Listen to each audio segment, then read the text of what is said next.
ननिया है जिंदवर नन ला ला ला ला ला ला ला धार धार के बरसों चल चल भैया बोली अरे छोड़ छोड़ ओहो चलते नु बनी आदि शक्ति फिल्म्स नकारी बरिया रे जी तू रब पिचकारी जी के जाल फेकम रउआ के तन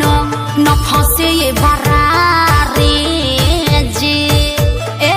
महंगा पलहंगा न लटाई घाटा लग जाए भाव उचित बताई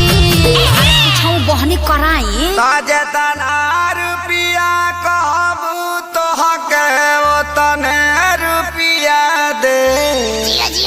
सुन साली हो अब हवा कैसे पसेरी 2 रुपिया हो 2 रुपिया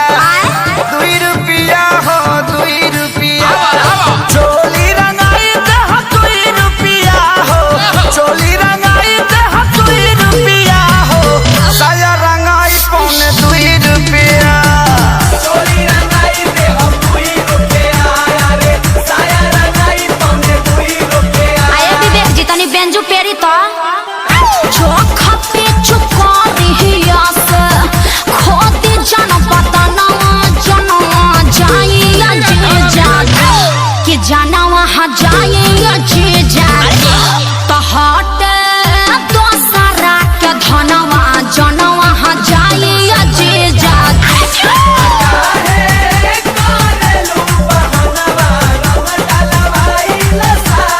Come on ओ या हाय रे टके जवानी हजे जो अतना मोलाई करवाए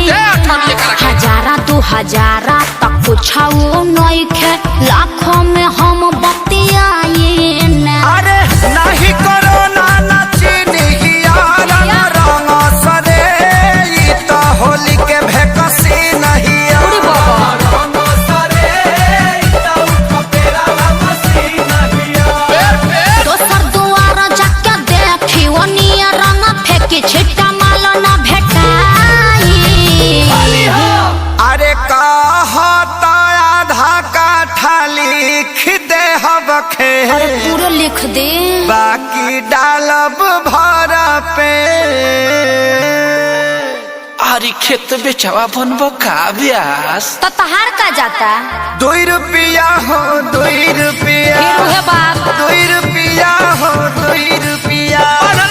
चोली रंगाई दे हो 2 रुपिया हो No. चोली रंगाई दे हो 2 रुपिया साया रंगाई पौने 2 रुपिया चोली रंगाई दे हो 2 रुपिया रे साया रंगाई पौने 2 रुपिया आया जीजा जी हर सोहरा है बारी सके खजाना पर बहजी जहाँ तू ने हम अरे कौन पाके फेंकता रे एकरा बहिन का बढ़िया देव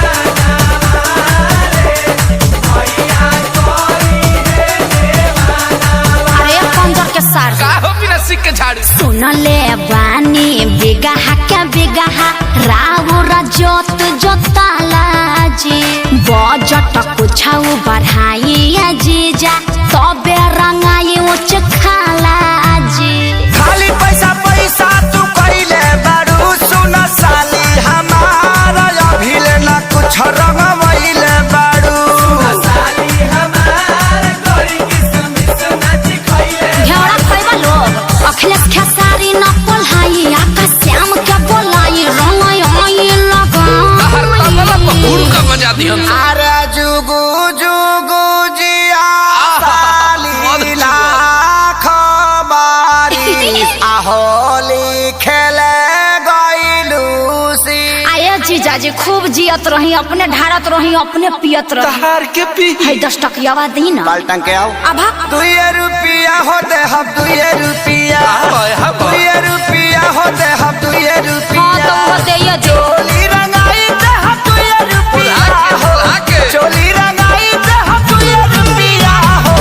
साया रंगाई पौने 2 रुपिया गोबर गोबर फेंकता रे अपना बहिनिया को फेंकत